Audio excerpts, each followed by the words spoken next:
Assalamualaikum warahmatullahi wabarakatuh. Salam sejahtera bagi kita semua. Kepada yang terhormat Bapak Ibu, tim asesor sertifikasi dosen tahun 2026. Izinkan nama saya Dr. Sugioso Sutomo SH.MH CLI dengan NIDN 0409117501. Saya adalah dosen tetap pada program studi peradilan pidana Fakultas Ilmu Sosial dan Bisnis Universitas Wanita Internasional. Video ini saya buat untuk memenuhi salah satu persyaratan sertifikasi dosen tahun 2026, yaitu pernyataan diri dosen dalam bentuk kerja tridharma perguruan tinggi dalam bidang pengajaran. Di program studi peradilan pidana, saya mengajar beberapa mata kuliah sesuai bidang keahlian saya, di antaranya kriminalistik, pendidikan kewarganegaraan, sistem hukum Indonesia, dan mata kuliah yang akan saya berikan hari ini yaitu Sistem Peradilan Pidana 1. Mata kuliah Sistem Peradilan Pidana 1 merupakan mata kuliah wajib pada semester 1 dengan bobot 2 SKS yang terdiri dari 16 kali pertemuan, termasuk ujian tengah semester dan ujian akhir semester. Sistem penilaian dalam mata kuliah ini terdiri dari tugas individu sebesar 15%, tugas kelompok sebesar 20%, ujian tengah semester sebesar 20%, ujian akhir semester sebesar 30%, serta keaktifan dan partisipasi kelas sebesar 15%. Dalam proses pembelajaran, saya menerapkan pendekatan problem based learning, yaitu suatu metode pembelajaran yang menempatkan permasalahan nyata sebagai titik awal proses belajar, sebelum mahasiswa mempelajari konsep teoritis yang relevan untuk memecahkan permasalahan tersebut. Melalui pendekatan ini, mahasiswa tidak hanya menghafal konsep, tetapi dilatih untuk berpikir analitis, kritis, dan mampu mengaitkan antara teori dengan praktek nyata di dalam penegakan hukum atau das sollen dan das zijn. Mata kuliah ini mendukung sejumlah capaian pembelajaran lulusan program studi, di antaranya bertakwa dan menjunjung tinggi nilai kemanusiaan serta etika profesi dalam penegakan hukum pidana, menguasai konsep teoritis hukum pidana, kriminologi, dan viktimologi. Secara mendalam, mampu berpikir secara logis, kritis, dan inovatif dalam mengambil keputusan di bidang peradilan pidana, mampu beradaptasi terhadap dinamika masyarakat dan membangun jejaring kerja sama, serta mampu menganalisis kasus dan penyusunan pemberkasan perkara pidana secara profesional. Adapun capaian pembelajaran mata kuliah pada pertemuan hari ini adalah mahasiswa mampu menjelaskan dan menganalisis konsep dasar, asas, tujuan, serta model sistem peradilan pidana di Indonesia. Ya, saya meyakini bahwa pemahaman konsep dasar ini bukan sekedar pengetahuan teoritis semata, melainkan fondasi penting yang akan menentukan bagaimana mahasiswa kelak menganalisis persoalan penegakan hukum pidana secara kritis dan berkeadilan. Tanpa memahami asas dan tujuan dalam sistem peradilan pidana, mahasiswa akan sulit menilai apakah suatu proses penegakan hukum sudah berjalan sesuai prinsip due process of law atau belum. Selanjutnya saya akan menyajikan cuplikan proses pembelajaran secara luring bersama mahasiswa pada pertemuan pertama dengan pembahasan materi konsep dasar dan asas dari sistem peradilan pidana. Baik, kita mulai pertemuan pada siang hari ini. Assalamualaikum warahmatullahi wabarakatuh. Waalaikumsalam warahmatullahi wabarakatuh. Selamat siang dan salam sejahtera bagi kita semua.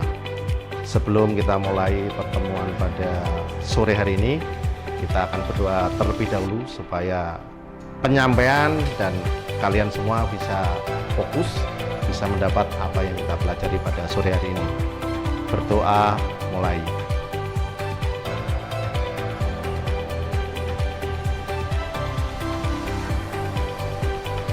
Berdoa selesai.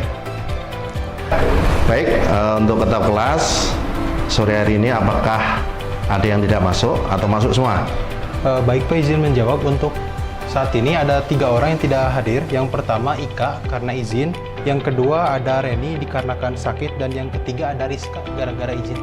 Begitu Pak. Saya minta tolong kalau sakit minta surat izin dari dokter ya. Baik Pak, sekarang katanya sedang berobat Pak. Baik, terima kasih ya. Tolong untuk absensinya diisi semua, diisi akad, dan nanti yang 3 orang tadi yang nggak masuk bisa diisi juga keterangannya ya, supaya karena kehadiran itu ada bobotnya juga penilaian. Baik, kita akan belajar. Sebelumnya kemarin kita sudah mempelajari sistem peradilan pidana, khususnya di sistemnya ya. Ya sekarang saya lebih mungkin ada praktisnya di dalam sistem peradilan pidana. Ya kalau kita kemarin belajar sistemnya, sekarang kita memasuki sub, yaitu peradilan pidananya. Ya, ini definisinya sistem peradilan pidana, yaitu sistem peradilan pidana adalah suatu jaringan. Ya, jaringan itu rangkaian ya, nggak berdiri sendiri, rangkaian. Ya, peradilan yang menggunakan hukum pidana sebagai sarana utamanya. Ya, baik hukum pidana material, hukum pidana formil maupun hukum penyelesaian pidana. Ya, padahal kalau kita ketahui hukum pidana sifatnya adalah ultimum remedium. Ada yang tahu apa artinya? Pidana atau nestapa yang memberikan ruang orang bisa dipidana, bisa kehilangan hak hidupnya, hak merdeka, ya karena dipenjara, bahkan hak matinya itu dipidana. Makanya nestapa itu tetapi bukan menjadi senjata utama. Makanya di dalam sistem peradilan pidana ada namanya asas namanya ultimum remedium. Pidana hanya dipakai untuk senjata pamungkas, untuk senjata yang terakhir, bukan primum remedium, senjata utama. Jadi kalau sedikit ada laporan polisi, dikit-dikit laporan polisi, itu nggak bisa ada mediasi. Semua diatur, ada rangkaiannya. Nah, khusus saat ini kita akan belajar secara komprehensif sistem peradilan pidana yang ada di Indonesia. Ya, jadi ada Undang-Undang Nomor 1 Tahun 46, yaitu KUHP, namanya Wetboek van Strafrecht. Ya, akhirnya berubah dari tahun 1960, berusaha dikodifikasi dan baru berhasil tahun 2023 dengan undang-undang yang baru, yaitu KUHP yang baru, Undang-Undang Nomor 1 Tahun 2023. Yang baru berlangsung atau baru digunakan pada tahun 2026. Ya, sudah masuk lembaran negara dan sebagainya. Jadi sistem peradilan pidana dipandang sebagai suatu sistem karena terdiri atas beberapa subsistem yang bekerja secara terpadu untuk mencapai tujuan bersama, ya, yaitu penanggulangan kejahatan agar masyarakat dapat merasa aman. Jadi kalau nggak ada pidana, Anda takut nggak? Ya, kalau nggak ada hukum pidana, seenaknya orang masuk mencuri, orang masuk rumah ya tanpa permisi, dia tidur di rumah Anda tanpa dikenal, ambil dan sebagainya, bahaya. Ya, orang diperkosa seenaknya. Karena ada pidana yang mempunyai sanksi yang begitu berat, makanya itu akan menjadi pembatas atau paling tidak menanggulangi atau mengurangi kejahatan. Bahkan di dunia, karena selalu ada kejahatan itu akan seabadi masyarakat. Ya, di dalam kriminologi itu sudah jelas bahwa kejahatan akan selalu ada. Nggak mungkin kejahatan akan hilang. Dan kejahatan itu akan seabadi dengan masyarakat. Nah, makanya hukum itu diperlukan dimanapun. Makanya ada adigium, ubi societas, ubi ius. Artinya di mana ada masyarakat, di situ ada hukum. Dan hukum yang paling kejam, hukum yang paling membatasi, hukum yang paling tegas, yaitu hukum pidana. Ada hukum perdata, ada hukum dagang, ada hukum pajak, ada hukum tata usaha negara, banyak sekali hukum. Kalau Indonesia jelas ya, undang-undang kita jelas. Kita punya undang-undang dasar sebagai pondasi, kita punya bangsa Indonesia, kita punya Pancasila, kita punya konstitusi. Konstitusi adalah undang-undang yang tertinggi, makanya disebut konstitusi atau Grundnorm atau disebut stat fundamental norm. Jadi kalau ada undang-undang yang tidak sesuai atau menyalahi dari undang-undang dasar tersebut, ada ranahnya di Indonesia, yaitu dengan uji materi di Mahkamah Konstitusi. Jadi itu sebegitu hebatnya diatur. Jadi konstitusi kita mengatur pertama hak untuk hidup, hak untuk merdeka. Kalau orang dipasung, dikunci di kamar selama bertahun-tahun, itu kemerdekaannya diganggu nggak? Direnggut nggak? Dikunci dari luar, ditinggal. Ini kasus yang viral. Ya, mudah-mudahan saya juga akan menjadi tim hukumnya. Ya, saya ingin membantu bahwa keadilan itu adalah cita-cita daripada hukum. Ini sangat biadab sekali. Dan yang ketiga adalah hak milik. Hak milik kita dilindungi. Anda punya rumah, Anda punya mobil, ya, Anda punya apapun itu dilindungi. Makanya di dalam sistem peradilan pidana ini tujuan jangka pendek, yaitu mencegah masyarakat menjadi korban kejahatan. Yang kedua apa? Yaitu jangka menengah, yaitu menyelesaikan perkara kejahatan sehingga masyarakat puas bahwa keadilan telah ditegakkan dan pelaku diproses secara sah atau secara adil. Maka di dalam sistem peradilan pidana, kalau Anda tidak puas, ya, di tingkat pertama di pengadilan negeri, Anda boleh melakukan upaya hukum. Upaya hukum ada dua, yaitu upaya hukum yang biasa, yaitu banding, dan upaya hukum yang luar biasa, yaitu kasasi dan PK. Ya, itu adalah yang luar biasa, termasuk gerasi. Ya, ini biasanya hukuman mati, presiden yang menentukan layak dihukum mati atau tidak. Selanjutnya yaitu jangka panjang. Tujuannya adalah mengusahakan agar masyarakat benar-benar merasa aman. Tujuannya.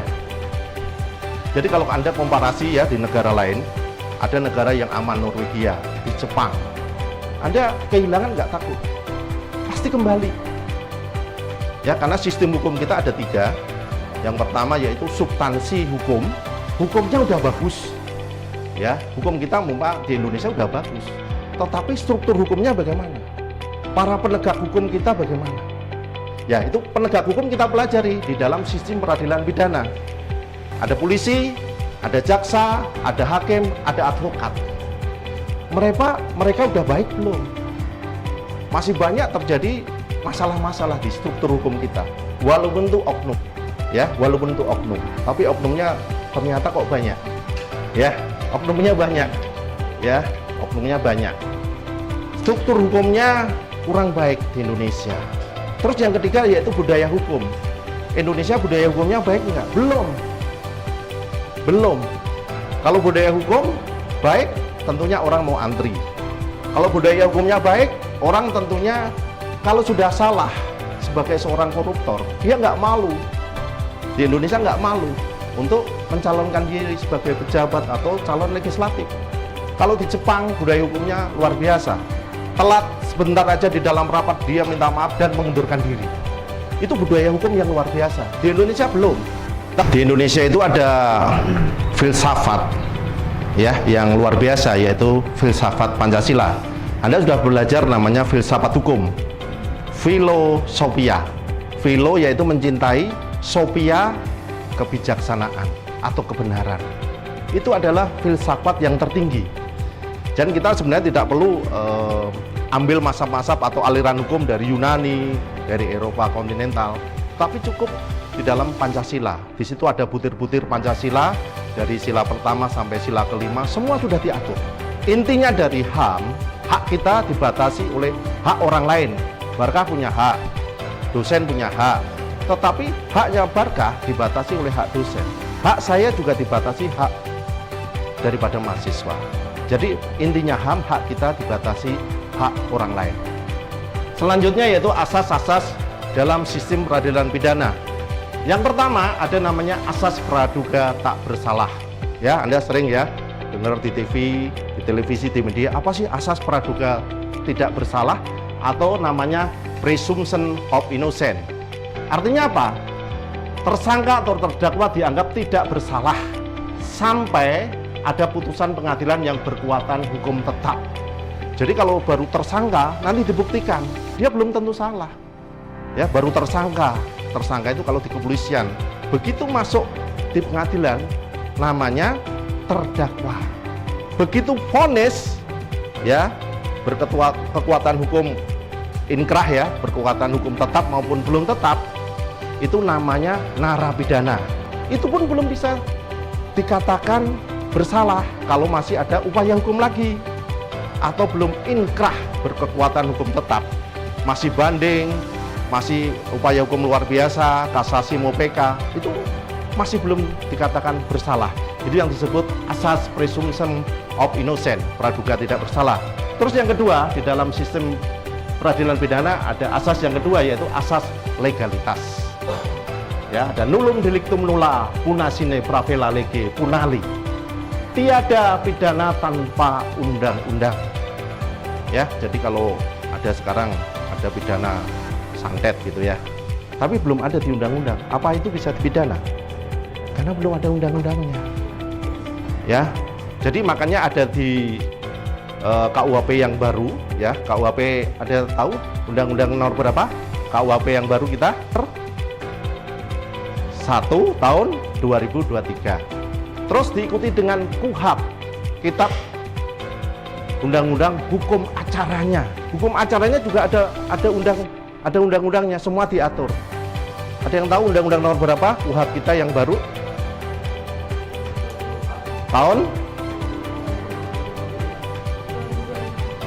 2025 ya. Undang-undang nomor berapa? 20 tahun 2025.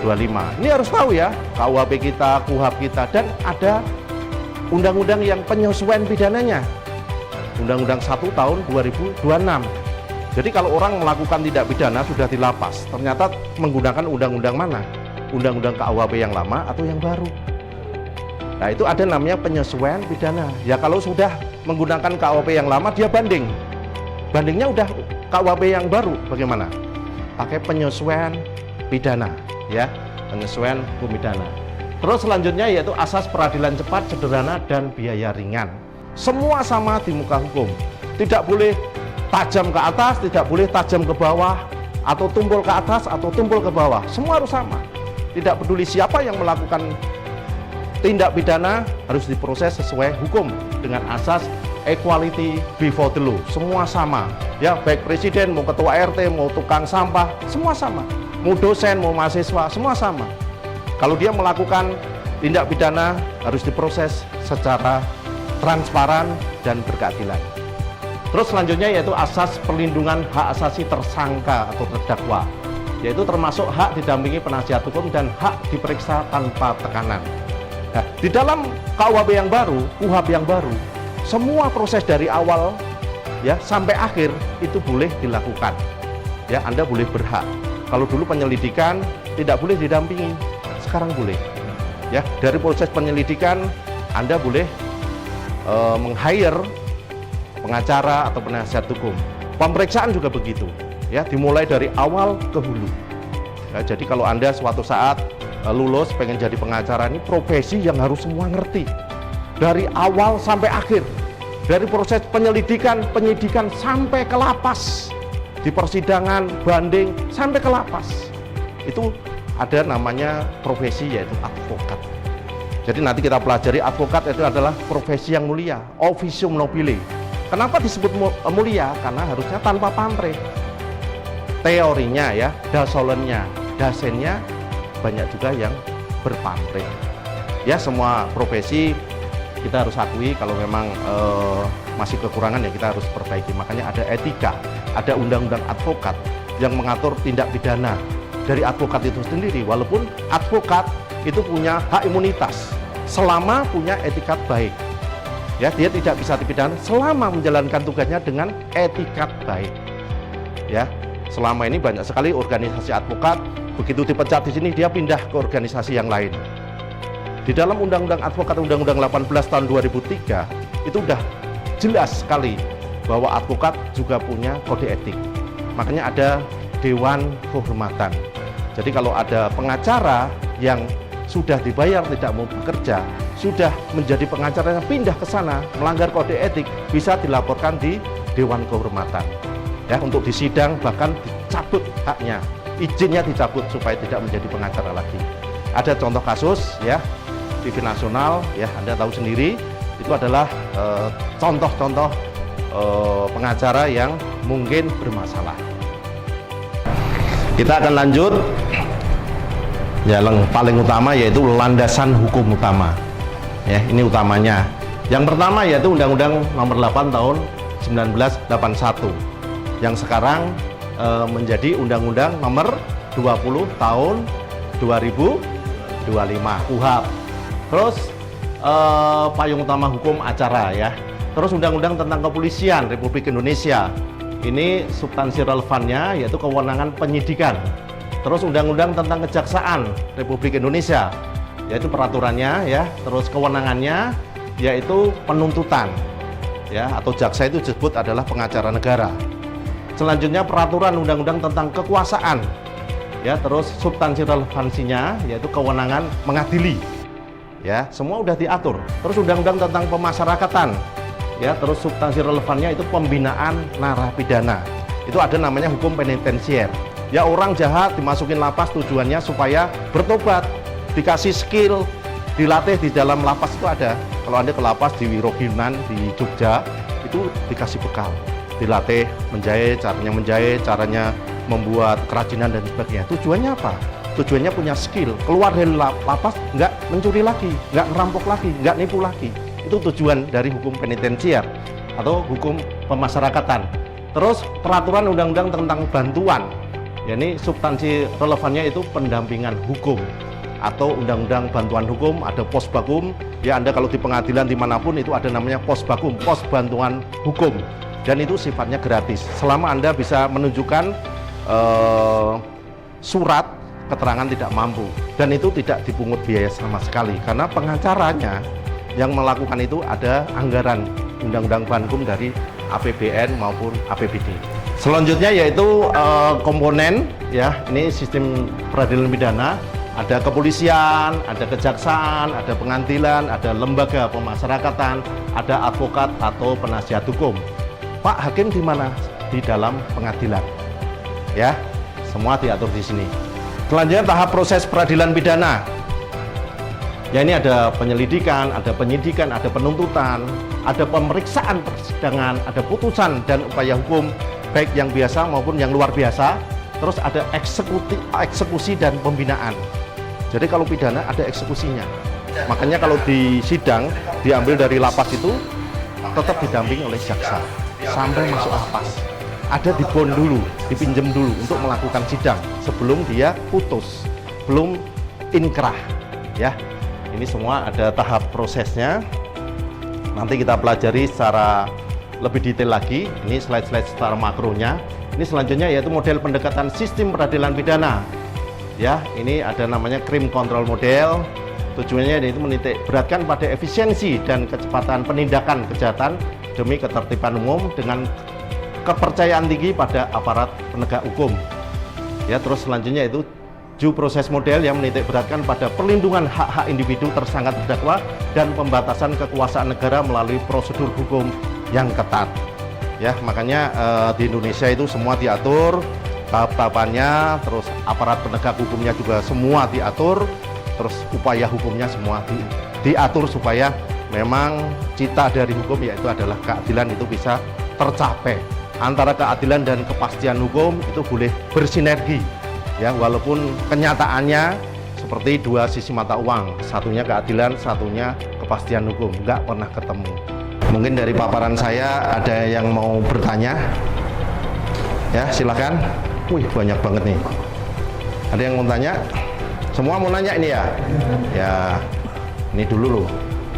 Silakan, pertanyaannya apa? Nama, NIM, sebutkan. Saya Cindy Nurjana dengan NIM 21325006. Ya.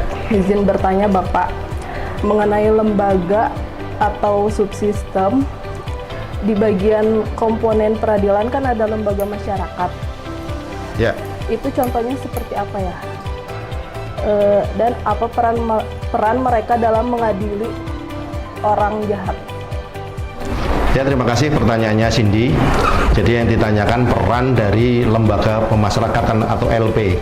Di situ jelas tujuannya seperti hukum penitensier, orang yang sudah dijatuhi hukuman, yang sudah punya kekuatan hukum tetap atau inkrah, itu diharapkan di dalam lapas, di lembaga pemasyarakatan, namanya juga lembaga pemasyarakatan. Artinya dia akan dididik, dibina. Makanya lembaga pembinaan juga. Di situ pertama agamanya, religiusnya. Maka di situ ada gereja, ada masjid, ada wihara, ada macam-macam ya, supaya memang dia bertobat, supaya sesuai Pancasila bertakwa kepada Tuhan Yang Maha Esa. Terus yang kedua, diharapkan orang akan dididik secara skillnya supaya dengan keluarnya nanti setelah dari lembaga pemasaran diharapkan tidak berbuat jahat lagi, dia punya keahlian, kemampuan, skill pekerjaan supaya dia diharapkan tidak mencuri lagi, merampok lagi, menipu lagi dengan bekerja dengan benar. Jangan sampai kedua kali dia akan menjadi residivis. Ya, residivis itu artinya dia udah menipu, udah mencuri, dijatuhi hukuman, dia mencuri lagi dengan pasal yang sama, akan nanti vonisnya ditambah sepertiga. Ya, jelas, Cindy? Jelas. Oke. Ada lagi yang mau bertanya? Wah, masih banyak ya. Ya, Anda silakan. Perkenalkan, saya Bella Putri Sukarna dari Ya. NIM 210250004. Saya mau bertanya Bapak mengenai asas di nomor 3 kan ada disebutkan asas peradilan yang dimana cepat, sederhana dan juga biayanya ringan. Nah, tapi yang saya lihat itu pada kenyataannya masih sering itu di lapangan itu memakan waktu yang lama dan juga biayanya nggak ringan Bapak, yang nggak sedikit biayanya. Jadi saya ingin bertanya, sebenarnya apa sih, apakah ada hambatan yang di lapangan ini yang membuat asas ini jadi sulit untuk terwujud gitu Pak? Dan apakah ada subsistem yang harus dibenahi gitu agar si asas ini tuh bukan sekadar teori tapi benar-benar kejadian gitu Bapak. Nah, apakah kayak kepolisian, kejaksaan dan juga pengadilan itu harus dibenahi atau apa gitu? Ya, terima kasih. Saya langsung jawab ya. Baik, Bella, pertanyaannya antara dasolen dan dasen. Idealnya memang cepat, sederhana, dan berbiaya ringan. Tapi dasennya, kenyataannya tidak begitu ya. Tadi saya sebutkan memang makanya kita pelajari sistem peradilan pidana, ada 4 penegak hukum yang oknum-oknum tadi, yang mudah-mudahan secara substansi hukumnya udah oke. Yang kita pertanyakan itu adalah struktur hukumnya, penegak hukum dan budaya hukum. Sama juga klien atau pencari keadilan itu menyuap juga. Akhirnya yang salah jadi benar, yang benar menjadi agak salah atau salah. Itu karena uang. Makanya ada lembaga yang sifatnya ad hoc sebenarnya, KPK ya. KPK ini sebenarnya dalam sistem peradilan pidana nggak ada. Adanya ya ini, adanya kepolisian, jaksaan, pengadilan, ada hakim, ada jaksa, ada pengacara. Tetapi ada namanya lembaga atau komisi yang sifatnya ad hoc. Ad hoc ini dulu diciptakan KPK ini supaya merangsang kepolisian dan kejaksaan ini bekerja secara profesional di dalam penegakan hukum, terutama korupsi. Nah, faktor korupsi inilah yang menjadi PR kita. Kapan ini bisa terjadi, Pak? Ya, Anda harus jadi duta-duta juga kebenaran, keadilan. Makanya Anda kuliah hukum, tujuannya yaitu mencari keadilan. Keadilan yang sifatnya koheren. Ya, katalisnya ada kebenaran koheren, kebenaran korespondensi, dan kebenaran pragmatis. Kalau koheren ini kebenaran yang sesuai dengan nilai filosofis, kebenaran yang udah dari sananya, kebenaran absolut. Kalau semua menjadi kebenaran ini satu frekuensi, ayo kita mencapai kebenaran koheren, ini tentunya enak. Tapi masalahnya kebenaran kita ada yang di bawahnya, yaitu kebenaran korespondensi. Dan yang terakhir yaitu kebenaran pragmatis. Sesuatu dianggap benar kalau ada nilai manfaatnya. Jadi yang dibenerin tadi sistem hukumnya. Sistem hukumnya yang pertama yaitu substansi hukumnya, undang-undang, semua sebenarnya lebih baik ya. Kalau nggak baik silahkan ke MK. Terus yang kedua yaitu APH-nya, struktur hukumnya. Dari kepolisian, kejaksaan, hakim, pengacara yang tidak benar harus diproses. Baik ya, terima kasih atas pertanyaannya, atas materi yang sudah saya berikan. Jadi nanti Anda bisa mengakses materi ini di e-learning ya. Anda silahkan nanti download di situ, pelajari lagi supaya apa yang saya sampaikan benar-benar Anda bisa memahami dan belajar lagi. Ya, itu aja mungkin yang saya ingin sampaikan. Terima kasih atas waktunya. Saya akhiri pertemuan pada sore hari ini.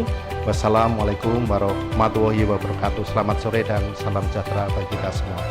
Demikian cuplikan pembelajaran yang telah saya buat dalam mata kuliah Sistem Peradilan Pidana dengan topik konsep dasar dan asas sistem peradilan pidana melalui pendekatan problem based learning. Saya berharap cuplikan ini dapat menggambarkan bagaimana saya berupaya membangun kemampuan berpikir kritis dan analitis mahasiswa. Saya mengucapkan terima kasih kepada Bapak Ibu, tim asesor dan panitia sertifikasi dosen tahun 2026. Demikian yang saya dapat saya sampaikan, kurang lebihnya saya mohon maaf. Saya akhiri, wassalamualaikum warahmatullahi wabarakatuh.